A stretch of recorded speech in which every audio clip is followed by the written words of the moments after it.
அவன் ஏன் இப்படி பண்ணான்றது எனக்கு இது வரைக்கும் தெரியல. இப்போ இவ்வளோ பேர் கேட்குறீங்க, என் நுரையீரலில் சரி பண்ணி தருவார் அந்த டாக்டர். அவர் என்னோட ஸ்கேனை பார்த்துருந்தா இன்னைக்கு நான் இந்த நிலைமை எனக்கு இல்லை. இப்போ எங்கே புழலில் இருக்கிறானா சைதாப்பட்டில் இருக்கிறானா என்னான்னு எனக்கு தெரியாது. ஆனால் அவன் அடியெல்லாம் தாழ மாட்டான். அடித்தாலே அவனுக்கு ஆபத்து தான்.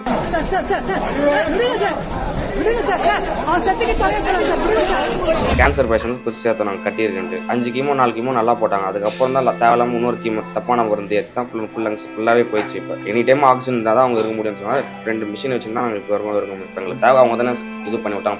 பழுது பண்ணதே எங்கள் அம்மாவுக்கு அவங்க தான் பண்ணாங்க. கவர்மெண்ட்டை நீங்கள் தான் பண்ணி அதே மாதிரி எங்களுக்கு அதெல்லாம் இது பண்ணி நீங்கள் தான் காப்பாற்றிட்டு பிரைவேட்ல 3 லட்சம் கொடுத்து எங்களால பார்க்க முடியல. அதனாலதான் நாங்க கவர்மெண்ட்டுக்கு போனோம். மக்களுக்காக தானே கவர்மெண்ட் டாக்டர். அப்ப நீங்க மக்களை பார்க்கணும் இல்லைங்களா? நீங்க 5 ஊசி போட்டுட்டீங்க, இந்த ஊசி போட்டு உங்களுக்கு நுரையீரல் பாதிச்சிச்சு அப்படின்னு அவரு சொல்லி இருக்கணும். அவரு சொல்லாமலே இன்னொரு 4 ஊசி எக்ஸ்ட்ரா போட்டுட்டாரு.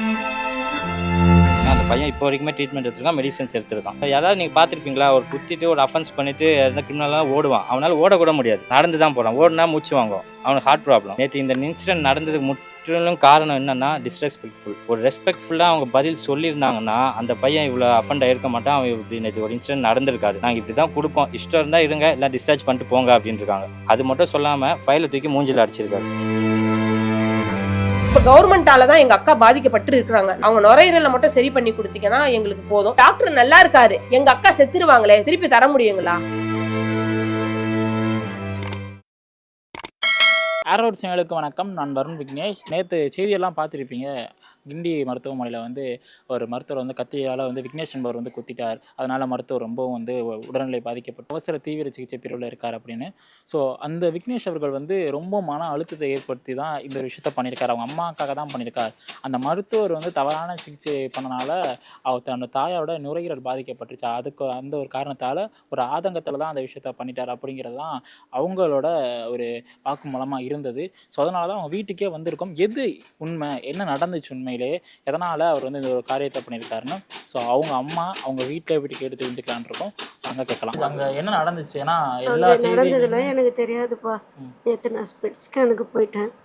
நாங்கள் 12 மணிக்கு தான் எனக்கு தெரியுமே என் பையன் இப்படி பண்ணிட்டான்றது தெரியும். நான் அவன் ஏன் இப்படி பண்ணான்றது எனக்கு இது வரைக்கும் தெரியல. அங்கே டாக்டர் அங்கே உங்கள் மூஞ்சிலே பேப்பர் தூக்கி எரிஞ்சிட்டாங்க டாக்டர். ஆமாம், அவர் என்னோட ஸ்கேனை பார்த்துருந்தா இன்றைக்கி நான் இந்த நிலைமை எனக்கு இல்லை. இப்போ இவ்வளோ பேர் கேட்குறீங்க, என் நுரையீரலில் சரி பண்ணி தருவார் அந்த டாக்டரு. எங்கே இருக்காங்க? இங்கே தான் இருக்காங்களா? போலீஸ் ஏதாச்சும் சொன்னாங்களா அவங்ககிட்ட? என்ன ஆச்சு? ஏற்றிட்டுன்னு போனாங்க. ஹாஸ்பிட்டலுக்கு போய் செக் பண்ணுறேன்னாங்க. அவனுக்கு ஹார்ட்டு பிரச்சனை, ஃபிக்ஸு வரும். ராஜீவ்காந்தி ஹாஸ்பிட்டலுக்கு போனாங்கன்ட்டு எல்லாம் மீடியாவில் பார்த்தேன்னாங்க. அது எது உண்மைன்னு எனக்கு தெரியாது.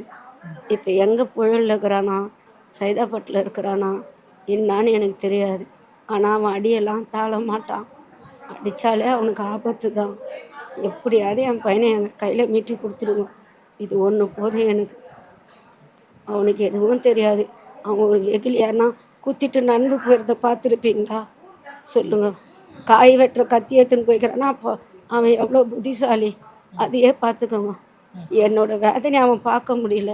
நுரையீரல் பாதிக்கப்பட்ட பிரேமாவோட தங்கச்சி நான், விக்னேஷோட சித்தி. இப்போ விக்கி அம்மாவுக்கு இந்த மாதிரி இருக்குது அப்படின்ற முறையில் தான் விக்கி இந்த முடிவு எடுத்திருக்கான். அது எங்கள் யாருக்குமே தெரியாது. அப்படி தெரிஞ்சிருந்தால் நாங்கள் இதை தடுத்திருப்போம். போகக்கூடாதுப்பா, டாக்டர்னால் அப்படி தான் இருக்காங்க, அவங்க 1000 பேஷண்ட் பார்க்குறாங்க, அவங்களுக்கு இது பழகின விஷயம், நமக்கு அப்படி கிடையாதுன்னு அவனுக்கு புரிய வச்சு அவனை கன்வின்ஸ் பண்ணி நாங்கள் வீட்டில் வச்சுருப்போம். எங்கள் அக்காவை நாங்கள் வேறு ஹாஸ்பிட்டலுக்கு கூப்பிட்டு போய் பார்த்துருப்போம்.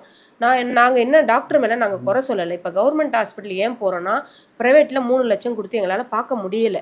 அதனால தான் நாங்கள் கவர்மெண்ட்டுக்கு போனோம். கவர்மெண்ட்டில் நல்லா பார்க்குறாங்க அப்படின்ற நம்பிக்கையில் தான் நாங்கள் ஒரு கேன்சர், அவங்களுக்கு செகண்ட் ஸ்டேஜ் தான் கேன்சரு. அது கூட நரிக்கட்டியில் தான் இருக்குது அந்த கேன்சரு. நடுமுதில் ஒரு ஓரத்தில் இருக்குது அந்த கேன்சர். அது செகண்ட் ஸ்டேஜ். அது காப்பாற்றிடலாம் தான் சொன்னாங்க. இவங்க கிட்ட பணம் இல்லாமல் நாங்கள் அடையாருக்கு தான் ஃபஸ்ட்டு போனோம். போனப்போவே அப்போ 90,000 ஆச்சு எங்களுக்கு அட்மிட் பண்ணி. ஆமாம், ப்ரைவேட் அடையாரில் இருக்குது இல்லைங்களா கேன்சர் ஹாஸ்பிட்டல், அதில் தான் போனோம். போனதுக்கு அவங்க இவ்வளோ ஆகும்னு சொன்னாங்க. ஒரு 5 கியூமோ தான் சொன்னாங்க, நிறைய கியூமோ சொல்லலை. 5 ஊசி போடணுமா, ஒரு ஊசிக்கு இவ்வளோ ஆகும்னு சொன்னும் போது எங்களுக்கு யாரையும் தெரியாது. நாங்கள் வந்து நடுத்தர வர்க்கோம், எங்ககிட்ட காசு இல்லாத சொல்லி நாங்கள் வீட்டுக்கு கூப்பிட்டு வந்துட்டோம். ஒரு ஊசி தான் போட்டோம், கொஞ்சம் நல்லா ஆச்சு, வீட்டுக்கு கூப்பிட்டு வந்துட்டு நாங்கள் இங்கே பக்கத்தில் நர்ஸுங்க இருந்தாங்க, அவங்க சொன்னாங்க இந்த மாதிரிக்கா கிண்டியில் இருக்குது, அந்த ஹாஸ்பிட்டல் போய் பாருங்கள் நல்லா பார்க்குறாங்கன்னு சொல்லவே நாங்கள் அதில் போனோம். அதில் போய் ஒன்றும் பிரச்சனை இல்லை, எல்லாமே பார்த்தோம்.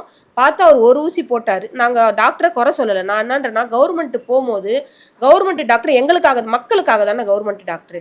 அப்போ நீங்கள் மக்களை பார்க்கணும் இல்லைங்களா? நீங்கள் 5 ஊசி போட்டுட்டீங்க, போட்டுட்டு ஒரு ஸ்கேன் எடுக்க சொல்கிறீங்க, பிளட் டெஸ்ட் எடுக்க சொல்கிறீங்க, எடுத்துட்டு அந்த ரிப்போர்ட் வந்து உங்களுக்கு கொடுப்பாங்க. கொடுக்கும் போது அந்த டாக்டருங்க வந்து அதை பார்க்கணும். அம்மா உங்களுக்கு இந்த பிரச்சனை இருக்குமா, இந்த ஊசி போட்டு உங்களுக்கு நுரையீரல் பாதிச்சிச்சு, நீங்கள் வந்து இப்போ என்னம்மா எங்ககிட்ட அந்த இது இல்லை, நுரையீரல் டாக்டர் எங்ககிட்ட கிண்டியில் இல்லை, அதனால நீங்கள் வெளியே எங்கன்னா பார்த்துக்கிறீங்களா அப்படின்னு அவர் சொல்லியிருக்கணும். அவர் சொல்லாமலே இன்னொரு 4 ஊசி எக்ஸ்ட்ரா போட்டுட்டு அந்த நுரையீரல் ரொம்ப பாதிச்சிட்டதுக்கு அப்புறம் ஒரு ஜுரம் வரவே திருப்பி போய் அட்மிட் பண்ணியிருக்காங்க. பண்ணதுக்கு அப்புறமா அந்த டாக்டருங்க வந்து அதுக்கேற்ற ட்ரீட்மெண்ட் கொடுக்கல. அப்போ 18 நாள் அவங்க இருந்திருக்காங்க. இருந்த போதே அவர் வந்து உங்களுக்கு இங்கே நுரையீரல் டாக்டர் இல்லைன்னா அவர் ஒரு நாள்லேயே சொல்லியிருக்கலாம் இல்லைங்களா? 18 நாள் வைக்க வேண்டிய அவசியம் கிடையாது. நீ 18 நாள் கழிச்சு சொல்லவே தானே அது இன்னும் வீரியம் ஆயிடுச்சு. அப்போ நான் என்னன்றேன்னா கவர்மெண்ட்டு நீங்கள் நடத்தாதீங்க, எங்களுக்கு கவர்மெண்ட் ஹாஸ்பிட்டல் வேணாம், நீங்கள் இழுத்து மூடிடுங்க, நாங்கள் ப்ரைவேட்லேயே பார்த்து காப்பாற்ற முடிஞ்சா காப்பாற்றிக்கிறோம், இல்லைன்னா விட்டுறோம். இது வந்து 5வது ஸ்டேஜ்னு டிவிலையும் ஃபோன்லேயும் போடுறாங்க. 5வது ஸ்டேஜ் கிடையாது, 2nd ஸ்டேஜ் தான் கேன்சர். இப்போ கவர்மெண்ட்டால் தான் எங்கள் அக்கா பாதிக்கப்பட்டு இருக்கிறாங்க. நாங்கள் என்னன்றோம், அவங்களுக்கு ஏதோ ஒரு நல்ல முறையில் அவங்களுக்கு செஞ்சு கொடுக்கணும் நாங்கள் கோரிக்கை வைக்கிறோம். வேறு எதுவும் நாங்கள் பணம் காசு கேட்கல. அவங்க நுரையீரலை மட்டும் சரி பண்ணி கொடுத்தீங்கன்னா எங்களுக்கு போதும். எங்கள் பையன் விக்னேஷ் மேலே எந்த கேஸுமே கிடையாது, இந்த ஒரு கேஸ் தான் இருக்குது. ஆனால் அவன் மேலே 7 கேஸ் போட்டு வச்சுருக்காங்க. அப்போ இது வந்து இப்போ கவர்மெண்ட்டு தானே எல்லாம் ஃபேவராக பேசுவாங்க. எங்கள் பக்கம் யாருமே வரலீங்களே, இது வரைக்கும் எங்கள் பக்கம் வந்து எங்கள் அக்காவை இன்னும் யாருமே பார்க்கல. நேத்து டாக்டராவது எல்லாம் பெரிய பெரிய ஆளுங்க வந்து பார்த்துருக்காங்க, பார்த்துட்டு பேசியிருக்காங்க. அப்ப டாக்டருக்கும் ஒரே உயிர் தான், இவங்களுக்கும் ஒரே உயிர் தானே. உயிர்ன்றது பொதுவான விஷயம் தானே. அது ஏன் படிச்சவங்களுக்கு ஒரு மாதிரி ஏழைங்களுக்கு ஒரு மாதிரி பாக்குறீங்க? நீங்க டாக்டர் நல்லா இருக்காரு, எங்க அக்கா செத்துருவாங்களே, திருப்பி தர முடியுங்களா? என்ன நடந்துச்சு உண்மையில? பையன் மேலே தப்பு கிடையாது, அம்மாவுக்கு ஒன்றுனா பையன் போய் தான் ஆகணும், வேறு எதுவும் சொல்ல முடியாதுல்ல. நீங்களே யாராவது அம்மா தான் விட்டு தருவீங்களா? யாரெல்லாம் அம்மா விட்டு தர முடியாது. அதனால் அவன் போயிருக்கான். அவன் ஃபுல்லாக மன உடச்சிட்டு ஃபுல்லாக எங்கள் அம்மா கூட தான் இருந்தான். அதுக்கோசம் அவன் அம்மா கோசம் போயிருக்கான். என்ன பிரச்சனை சேர்த்து இருந்தீங்க ஹாஸ்பிட்டலில்? கீமோ கோசம் கேன்சர் பேஷண்ட்ஸ் புதுசு சேர்த்தோம் நாங்கள் கட்டியிருக்கேன்ட்டு. 5 கீமோ 4 கீமோ நல்லா போட்டாங்க. அதுக்கப்புறம் தான் தேவையில்லாமல் இன்னொரு கீமோ தப்பான மருந்து ஏற்றி தான் ஃபுல் லங்ஸ் ஃபுல்லாகவே போயிடுச்சு. இப்போ லங்ஸ் ஃபுல்லாகவே போயிடுச்சுட்டாங்க. இப்போ எனி டைம் ஆக்சிஜன் இருந்தால் தான் அவங்க இருக்க முடியும்னு சொன்னால் 2 மிஷின் வச்சுருந்தா நாங்கள் இப்போ இருக்கோமே. இப்போ எப்போ நடந்துச்சு? இப்போ எத்தனை மாசமா ட்ரீட்மெண்ட் போயிட்டு இருக்கு? இது எப்போ நடந்தது? இது 1.5 வருஷமா ட்ரீட்மெண்ட் போயிட்டு இருக்கு. அந்த ஹாஸ்பிட்டலில் நாங்கள் 6 மாதம் பார்த்தோம். 6 மாதம் 7 மாதம் சம்திங் பார்த்தாங்க. அதுக்கப்புறம் அங்கே ஒழுங்காக பண்ணணுன்னு சொல்லிட்டு தான் சவிதா ஹாஸ்பிட்டலில் போய் நாங்கள் திருப்பி கீமோ எடுத்தோம். அங்கே தான் சவிதாவில் தான் சொன்னாங்க. அதுக்கப்புறம் ஜாக்சன் டாக்டர்கிட்ட பார்த்து தான் ஃபுல் அண்ட் ஃபுல் லங்ஸ் போயிடுச்சுன்னு சொன்னதுக்கப்புறம் தான் கீமோ நாங்கள் மாற்றி இது பண்ணோம். இப்போ எங்கே இருக்காங்க வந்து விக்னேஷ்? அவங்க வந்து போலீஸார் என்ன சொல்கிறாங்க? இங்கே தான் இருக்காங்களா? எங்கே இருக்காரு அவர்? இப்போ புழல் ஜெயிலில் இருக்குன்றாங்க. நாளைக்கு இப்போ தான் கேட்டோம் நாங்கள், புழல் ஜெயிலில் இருக்காங்க அப்படின்னாங்க. நாளைக்கு தான் போய் பார்க்கலான்ட்டு போகிறோம் நாங்கள். இது காவல்துறை ஏதாச்சும் உங்களுக்கு ரெஸ்பாண்ட் பண்ணாங்களா? ஏதாச்சும் என்ன நடக்குன்னு கேட்கும்போது ஏதாச்சும் சொன்னாங்களா? இல்லை வந்து அவங்க வந்து இப்போ நிறையா அடிபட்டுருக்கு அவங்க உடம்பு ஃபுல்லாக அப்படிலாம் சொல்கிறாங்களா? அது எப்படி இருக்குது? அதில் ஆல்ரெடி அவன் ஹார்ட் பேஷண்ட், அவனுக்கு எதனா ஒன்று ஆச்சுன்னா திருப்பி நாங்கள் கவர்மெண்ட் தான் கேட்கணும், வேறு எதுவுமே சொல்ல முடியாது. அவன் பண்ணது தப்பு தான், நான் தப்பு இல்லைன்னு சொல்ல. தாய்க்கு யாராக இருந்தாலும் உள்ளே வந்து தானே ஆகணும், அது மூலியம் அவன் போனான். இப்போ நீங்கள் போலீஸை சொன்னீங்களா ஹார்ட் பேஷண்ட் அவங்க அதெல்லாம் சொன்னாங்க. அவங்களே போய் இது எடுத்துருக்காங்க போல், போய் ஹாஸ்பிட்டலாம் செக் பண்ணியிருக்காங்க போல். அதுக்கப்புறம் எனக்கு ஒன்றும் தெரியாது. நீங்கள் இப்போ அரெஸ்ட் ஆனதுக்கப்புறம் நீங்கள் அரெஸ்ட் ஆனதுக்கப்புறம் நீங்கள் பார்க்கவே இல்லை? என் தம்பி தான் போய் பார்த்தா போல. இப்போ நீங்கள் சட்ட ரீதியாக என்ன பண்ணிட்டு இருக்கீங்க? இப்போதைக்கு அந்த நடவடிக்கை எடுத்துக்கிட்டு இருக்கீங்க? எனக்கு என்ன தெரியல, ஒன்றும் புரியல. சரி தான் கவர்மெண்ட்டிட்ட பேசுகிறோம் நாங்கள். அதுக்கேற்ற முறை ஸ்டெப் பண்ணி எங்கள் அம்மாவுக்கு மாற்றி கொடுத்தா கரெக்டாக இருக்கும். லங்ஸ் அவங்க தான் சரி பண்ணி தரணும். இப்போ கவர்மெண்ட் சார்பாச்சும் வந்து பார்த்தாங்களா? ஏதாச்சும் சொன்னாங்களா? காவல்துறை சார்பாக வக்கீல் யாராச்சும் வந்தாங்களா? என்ன இது பண்ணி? இல்லை, எதுவும் வரல. இப்போதைக்கு ஒரு வக்கீல் வந்து ஃபஸ்ட்டு போயிருக்காங்க, மிச்சப்படி எதுவும். இப்போ அம்மாவோட நிலை எப்படி இருக்கு உங்களுக்கு? அம்மா நல்லா ரொம்ப மோசமான நிலைமையில இருக்காங்க. இப்போ எங்களுக்கு தேவை அவங்க தானே இது பண்ணி விட்டாங்க. பழுது பண்ணதே எங்கள் அம்மாவுக்கு அவங்க தான் பண்ணாங்க. அந்த கவர்மெண்ட்டை நீங்கள் தான் பண்ணி அதே மாதிரி எங்களுக்கு எதனா இது பண்ணி நீங்கள் தான் காப்பாற்றி தரணும். விக்னேஷோட வழக்கறிஞர் முறையில் அவங்க பேரண்ட்ஸையும் அவங்க தம்பிங்களையும் பார்க்க வந்திருக்கோம். அது நடந்த விஷயம் முற்றிலும் தவிர்க்க முடியாது. இது அரசாங்கத்தை எந்த குறை சொல்லியும் தப்பு கிடையாது. எந்த அரசாங்கம் இருந்தாலும் இது நடந்திருக்க வேண்டியதான். ஏன்னா இது தனிநபரோட செயல். இது எந்த அவன் ரவுடிசமோ அவன் முன்னாடி ப்ரீவியஸ் கேஸோ எதுவும் கிடையாது. அவன் ஒரு மெக்கானிக்கல் இன்ஜினியர் கிராஜுவேட். அவன் ஒரு சின்ன சண்டைக்கு கூட போகாத பையன். அவன் நல்ல பையன். ஒரு ஆதங்கத்தில் அவங்க அம்மாக்காக அது பண்ணியிருக்கான். அது வந்து நம்ம ஒரு அக்யூஸ்டை வந்து தப்ப விட்டோம்னா சட்டம் ஒழுங்கு சரியில்லை, ஒரு பெரிய கிரைம் அக்யூஸ்டா அப்படின்னு சொல்லலாம். சட்டம் ஒழுங்கு சரியில்லாமலாம் இல்லை. அவன் மேலே என்னென்ன கேஸ் போட முடியுமோ எல்லாமே போட்டிருக்காங்க. மொத்தம் 6 BNS case, 127, 115, 121, 118, 109, attempt to murder, 351, மொத்தம் 6 பிஎன்எஸ் கேஸு, ஒரு தமிழ்நாடு மெடிக்கல் ப்ரொடெக்ஷன் ஆக்ட் 2008 வந்து அதுவும் போட்டிருக்காங்க. மொத்தம் 7 கேஸு, 6 பிஎன்எஸ், ஒரு ஸ்பெஷல் ஆக்ட் ஒன்று, மொத்தம் 7 கேஸ் போட்டிருக்காங்க. அவனை எவ்வளோ நாள் ஜெயிலில் வைக்க முடியுமோ அது வைக்கிறதுக்காக எல்லா பாசிபிலிட்டிஸும் கவர்மெண்ட் அவங்களுக்கு ஃபேவராக தான் பண்ணியிருக்காங்க. எல்லாமே பண்ணியிருக்காங்க. டாக்டர் நேற்று ப்ரொடெஸ்ட் பண்ணதுனால அவங்களுக்கு ஃபேவராக பண்ணி அந்த பையனுக்கு தண்டனை வாங்கி கொடுத்தாங்க. சட்டம் தன் கடமை செய்யன்ற மாதிரி அவங்கள என்ன பண்ண முடியுமோ பண்ணிவிட்டு அவங்கள ஜெயிலுக்கு அனுப்பிச்சிட்டாங்க. இதுக்கப்புறம் கோர்ட் ப்ரொசீடிங்ஸ் என்னன்னு சொல்லிட்டு நாங்கள் அது பார்த்துட்டு ஃபாலோ பண்ணோம். அண்ட் முக்கியமாக என்ன தெரிவிக்கணும்னா, அவரும் மெடிக்கல் ஒரு இஷ்யூ இருக்கிற பேஷண்ட் தான். அவரும் கிரிட்டிக்கலாக இருக்கார். அவரோட ரிப்போர்ட்ஸ் தான் இது எல்லாமே. இப்போ வரைக்குமே அவர் ட்ரீட்மெண்ட் எடுத்துகிட்டு தான் இருக்கார். எல்லா ட்ரீட்மெண்ட்டும் எடுத்துகிட்டு தான் இருக்கார். அவர் மாத்திரை இல்லைன்னா அவருக்கு வீசிங் ப்ராப்ளம் வரும், மயக்கம் போட்டு கீழே விழுவாருன்னு சொல்லி இப்போ தான் அவங்க பேரண்ட்ஸ் கிட்ட பேசிட்டு இருந்தோம். வரும். ஸோ அவருக்கும் உள்ள ஜெயிலில் அந்த மெடிக்கல் வசதி கிடைக்கிறதுக்காக நாங்கள் போய் நேரில் போய் நாளைக்கு பார்க்கலான்னு இருக்கோம். ஜெயிலில் போயிட்டு பார்த்துட்டு அவர் மெடிக்கல் வசதி கிடைக்கிறதுக்காக, இல்லைனா ஹாஸ்பிட்டல் ஷிஃப்ட் பண்ண முடியுமானா அங்கேருந்து ஸ்டான்லி ஹாஸ்பிட்டலுக்கு ஷிஃப்ட் பண்ணி அங்கேருந்து ட்ரீட்மெண்ட் வச்சு இன்னும் ஒரு 4 மாதத்தில் அவருக்கு ஆன்ஜியோ வேறு பண்ணணுன்ற மாதிரி இருக்கார். அவ்வளோ கிரிட்டிக்கலான இருக்கார். அவ்வளோ கிரிட்டிக்கல்னு தெரியாமல் நேற்றுக்கு அத்தனை பேர் அவரை பிடிச்சி அடிச்சிருக்காங்க. அவர் பண்ணது நேற்றுக்கு கரெக்டுன்னு நாங்கள் யாருமே சொல்லலை. சட்டப்படி பார்த்தா அவர் பண்ணது தப்பு. ஒரு மனிதாபிமானத்தோடு பார்த்தா ஒரு அம்மாக்காக அவர் பண்ணியிருக்காரு. அதனால் அப்படி பார்த்தா அது கரெக்டு. ஸோ நாங்கள் பெயில் ப்ரொசீடிங்ஸும் அதுக்கேற்ற மாதிரி தான் நாங்கள் பண்ண போகிறோம். அவர் ஒன்றும் சரித்திர குற்றவாளியோ பெரிய அக்யூஸ்டோ அந்த மாதிரிலாம் ஒரு இன்ஜினியரிங் கிராஜுவேட். அவர் அம்மாக்காக பண்ணியிருக்காரு. அதை தான் கேட்கணும். ட்ரீட்மெண்ட் எடுத்த அந்த சர்டிஃபிகேட்ல போலீஸ் எடுத்துகிட்டு போயிட்டாங்க. கொடுத்துட்டாங்க. திருப்பி நேற்று ஈவினிங்கே கொடுத்துட்டாங்க. எங்கள் முன்னாடி தான் கொடுத்தாங்க.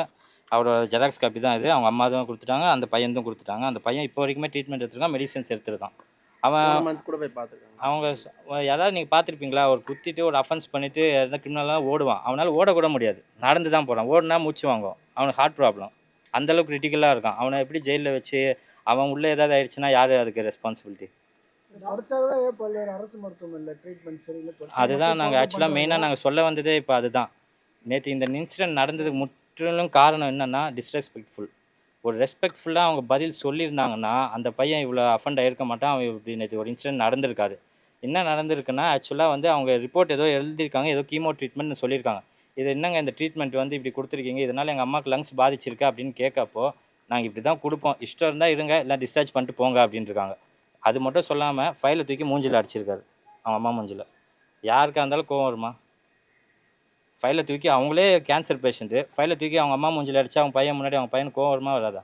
ஸோ அந்த ஆதங்கத்தில் தான் அவர் பண்ணியிருக்காரு. இன்சிடென்ட்டுக்கு மருத்துவமனையிலையோ எங்கேயாவது புகார் தெரிவிச்சிருக்காங்க? புகார் எதுவும் தெரிவிக்கல. அவர் அந்த ஆதங்கத்தில் தான் இந்த மாதிரி வீட்டுக்கு வந்து யோசித்து அவர் மனதில் ஒரு மாதிரியாக டென்ஷனே நேற்று டாக்டர் போய் பார்க்கலான்னு போயிருக்காரு. போய் பார்த்தப்போ அங்கேயும் அவமரியாதை பேசினதுனால தான் அவர் அந்த ஒழிச்சு வச்சு ஆக்ஸா பிளேட் மாதிரி ஏதோ ஒரு சின்ன கத்தி அதை வச்சு கீறிட்டுருக்காரு. அது அவங்க நாங்கள் கரெக்டுன்னு என்றைக்குமே சொல்லலை. சட்டப்படி அது தப்பு தான். அதுக்கு சட்டப்படி போலீஸும் ஆக்ஷன் எடுத்துட்டாங்க. பட் ஆனால் ஒரு மனிதாபிமானத்தோடு அது பண்ணது எல்லாரும் ஏற்றுக்கொள்ளேன்.